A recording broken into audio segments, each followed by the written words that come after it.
A very good evening and welcome to the Hot Seat. You're with me, Azra San, and with me tonight is Professor Sirimala Biratna, Professor of the Economic Department of the University of Colombo. Good evening, Professor. Good evening. Now, we have seen a gradual change of the economy of the country, and change can be in two ways. It can be either good or bad. But we don't see things going in the right path. What do you think about this? Do you agree with me? There are a lot of challenges, and this not time for us to have a comfortable life. I think there are turbulences happening. In fact, one of the major reasons for the short-term problems is the external factors that have impacted upon our exchange rate. Apart from that, we have long-term problems, and putting the economy back on track and getting our export promotion on right track, as well as promoting our foreign direct investment. So these are the long-term challenges, and apart from the long-term challenges, we have short-term ones. Now, we have even seen media reports and newspaper reports and things like that about the economy of the country. Yeah. Now, this subject, I would admit, is not something people are very comfortable with. Yeah. Seems to be very complicated because we come in front of a camera and we tell people, we show them figures and statistics and stuff like that. So, they seem to be complicated as into the gravity of the problem. Are we being too critical about this? As in, do we have hope that we can get back to normalcy? Or are we in like a very bad situation? I think people may not understand if we put it in a complicated way. Yes. And economics is not, after all, a complicated subject. It is a very simple subject, and it is the life of each and every person in this country, so that they should feel it in somehow. And although we talk about the budget deficit, exchange rate, foreign exchange market, and development policies, policy reforms, all these things are finally translated into our life. So our life means actually our living standard should go up. We should feel that our life become easier and comfortable, and as a nation we should see that the nation is rising and progressing and achieving higher levels of prosperity. So that's how all these things that we talk about behind the screen, they are ultimately translated into each and every component of our lives. Right. What is your opinion on this? What about the gravity of the problem we are in? Because like I mentioned before, they might not know the problem. They will solely depend on the media reports and stuff like that. Are we being too critical? I think the gravity of the problem, again we have to look at two things. One is our long-term problem. Long-term means now many people talk about that Sri Lanka was a beautiful country, prosperous country compared to many other countries a few decades ago. But what we have seen is that many other countries in our neighborhood in Asia, they have been going far ahead of Sri Lanka, surpassing Sri Lankan status, actually eroding our initial advantageous position in many areas, education, health, and poverty reduction, in all these areas also. Many other countries which were far behind Sri Lanka, they have advanced and they have gone beyond Sri Lanka. So that is the long-term issue. Short-term issues are actually the challenges that we have to face day to day lives, and as a country, as a nation, and as individuals. Now, for example, if we take foreign exchange problem, the one that we are talking about these days, why it has a long-term dimension? Why? Because when we are with a weak local currency, weak rupee, and we are more vulnerable to the external problems outside this country.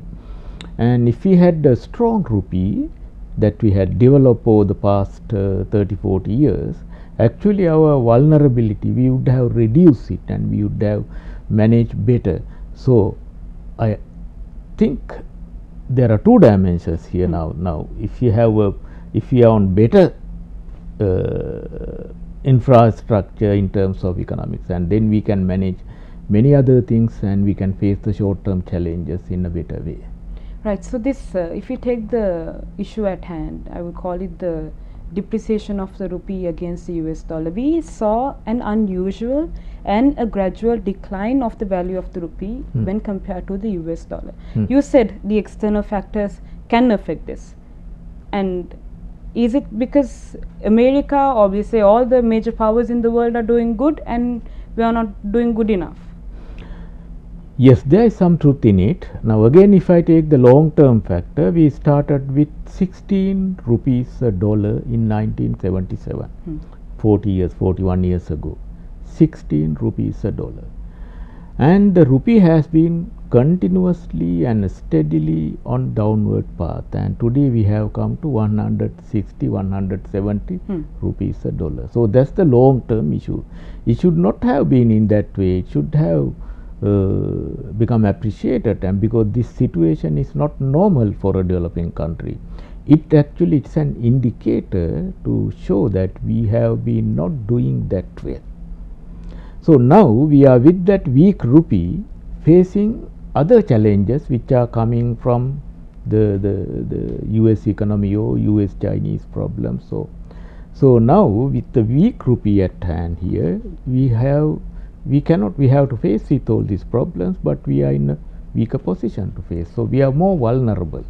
So in short terms, it means that true, we can have external factors affecting the value of the rupee. Yes. Also, our rupee is vulnerable, and it is not steady enough. Yeah. So then, what is it? I mean, we keep talking about it. We keep pinpointing this, and they say that they have taken, authorities rather have taken measures. You, as an expert in the field, how do you think we should get rid of this situation? Well, again, when we are in a little uncomfortable situation, with the weak rupee, we are left with very limited few options actually. The usual thing that many would say, that why not the central bank use its collected foreign exchange reserves, that's the savings. Central bank can do that, but why we shouldn't do that is because it's a waste of our limited small amount. I don't think it is more than $8.5 billion. So this is a very tiny small amount. In fact, China has lent more than $1 trillion to US. So if you compare with those countries, and just $8.5 billion is a very small meager amount. So if we are going to put that one to defend the dollar, the exchange rate, we are actually losing that small amount on the one hand, but we have bigger problems to face. That is the debt repayment, and we have to pay our foreign debt several times of this year, and so that we should have collected money foreign exchange to pay that also, which means actually we are limited. We don't have that many options to face these challenges. And why we don't have that many options? Because of our long term problems. Right. And with that, we'll go in for a short commercial break. Don't go away. This is the Hot Seat. Welcome back to the Hot Seat. You're with me, Azra San, and I'm in conversation with Professor Sirima Labbe-Ratne from the Economic Department of the University of Colombo.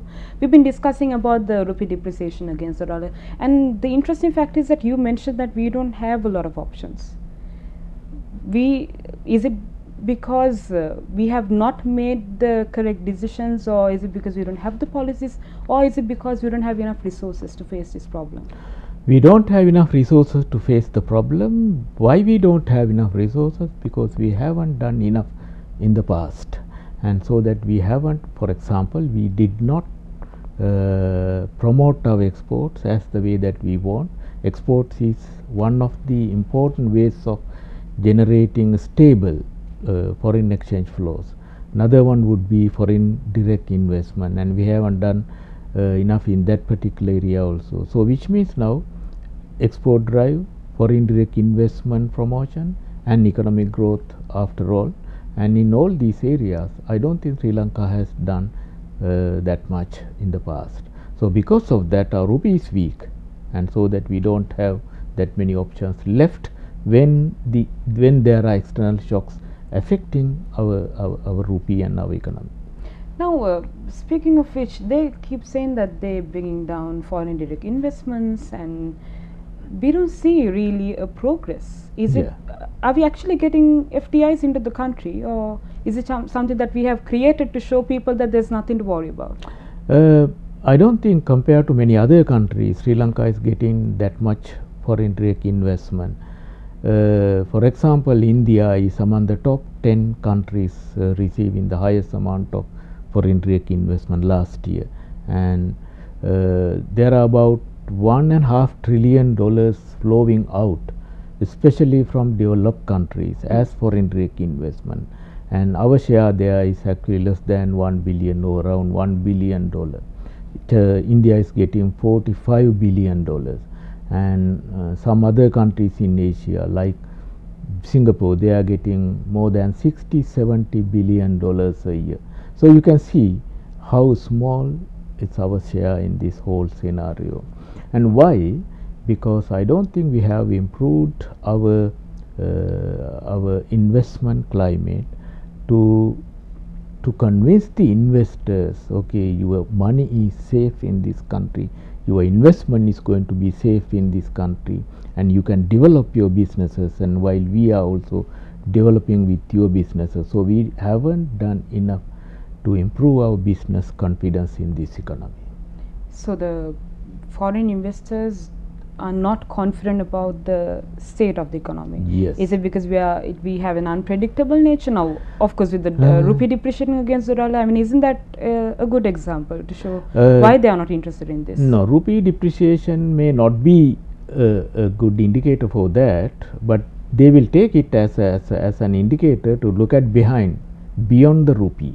Right. For example, if we take some other countries, now many other countries, their currencies are depreciating these days, but it does not affect that much for their foreign direct investment inflows. Why? Because they have more confidence about these economies, and that confidence depends on, if I put everything in two words, policies and politics. Don't we have a stable set of policies in the country? Yes, and I don't think we have undertaken our policy reforms over the last 25 years or so. And we have done a lot of things, and we have changed everything here and there, and even on daily basis we keep changing taxes, and we are dealing with a lot of petty issues. But we haven't done enough in as far as our fundamentals are concerned.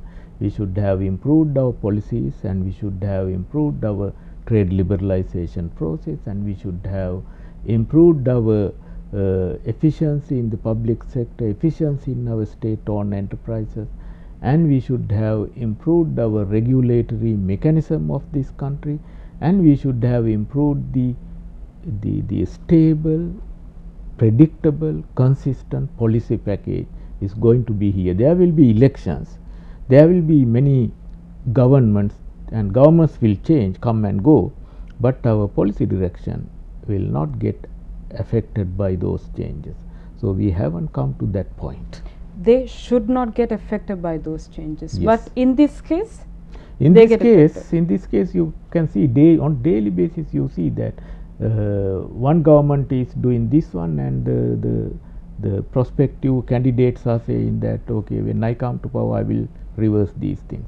So and then the trade unions and other kind of lobbying groups, their actions, and so in all these things, what you are creating is actually a kind of a mindset among the foreign investors to think that, and then to decide that this is not a good business environment for me to put my money in. In fact, they can confirm that impression by going through the international data reports. Right? There are many: economic freedom index, doing business index, competitiveness index, corruption index, and so there are 10-20 data reports nowadays coming out every year showing. Now if I take one of them, doing business index, Sri Lanka is not even out of 190 countries in the world, Sri Lanka is not even among the first half. In fact, most of the countries in the second half are African countries, and Sri Lanka is somewhere they are having 111th position last year. In fact, Sri Lanka has fallen down considerably. So it shows that now investor who wants to come to Sri Lanka, they first look at these indicators, and then they look at the daily news that they are getting about this country. So when we are protesting against that investment, this investment, and SITEM and those things, and then they look at and make an assessment how the government reacts to these things, and what kind of mess that from an economic point of view that we are getting in.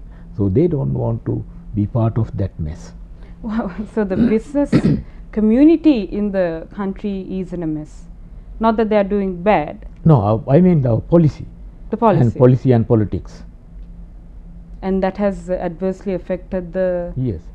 And we should also look at how other countries actually interpret Sri Lanka. For example, United States, the Department of Commerce, they advise their International Trade Administration website. If you go to that website, we will see how they advise to their business community to do the business with many other countries, all other countries in the world.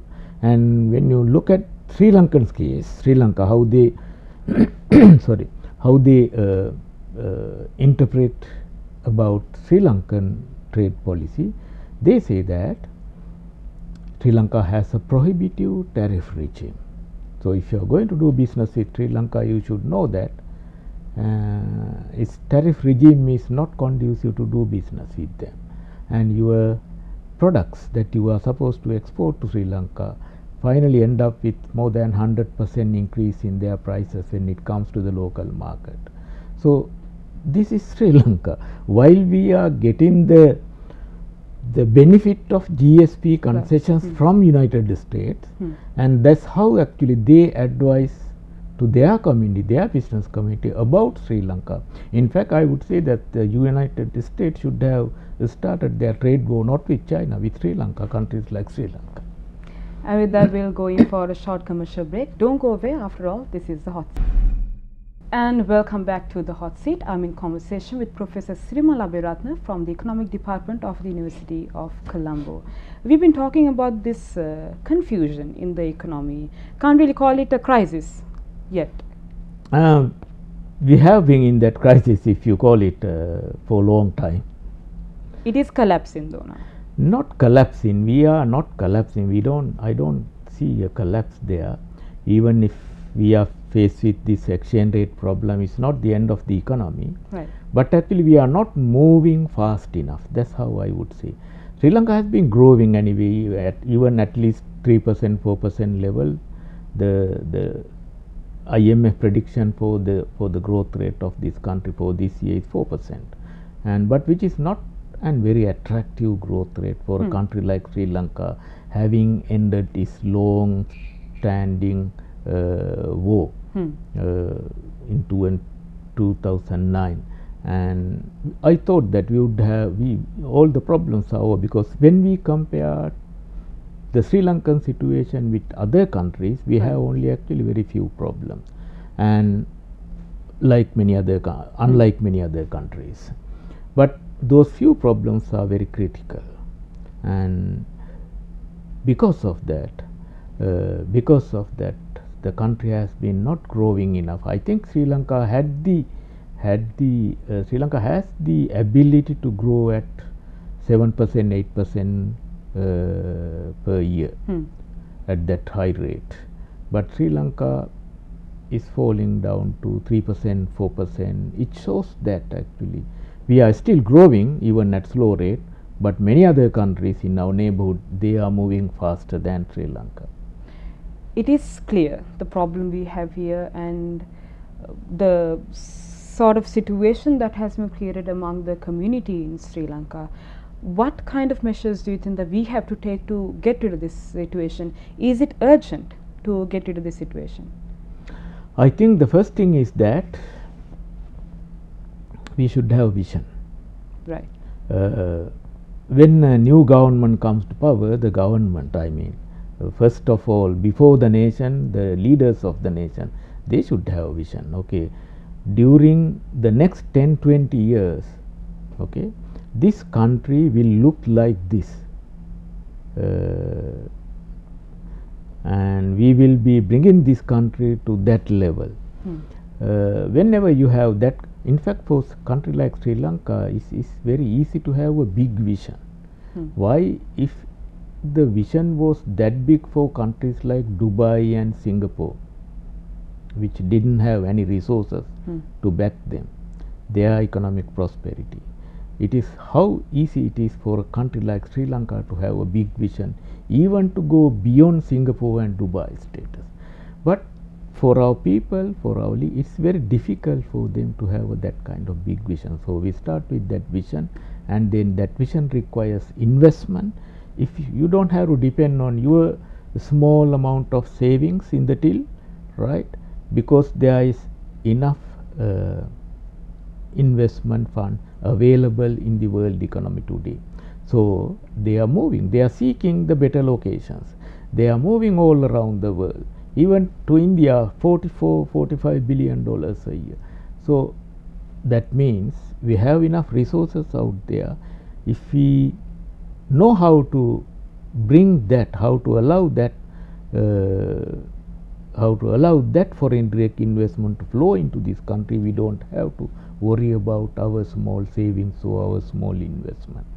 And then it will, and it requires lot of reforms also. It requires capital market, land market reform, labor market reforms, and it requires, sometimes we may not have certain human resources, then it requires flexible regulatory mechanisms to import the labor that we need, to import the professionals that we need. Some countries do that, Singapore do that, Dubai they are doing that, and Australia doing that, South Korea are doing that. So many other countries they are doing that. If they don't have labor enough, if they don't have professionals, they screen the professionals from other countries, let the other countries to do investment in developing human resources, and they buy it. And we can also do the same. So in that way we can establish a business friendly economic environment. We've seen the bus fares, train fares, and three-wheel charges, and also the recent increase in the domestic gas price in Sri Lanka. People will not want to know about the figures and the statistics, like I mentioned before, as to how this is affecting the country as a whole. They will simply worry about the high cost of living in the country.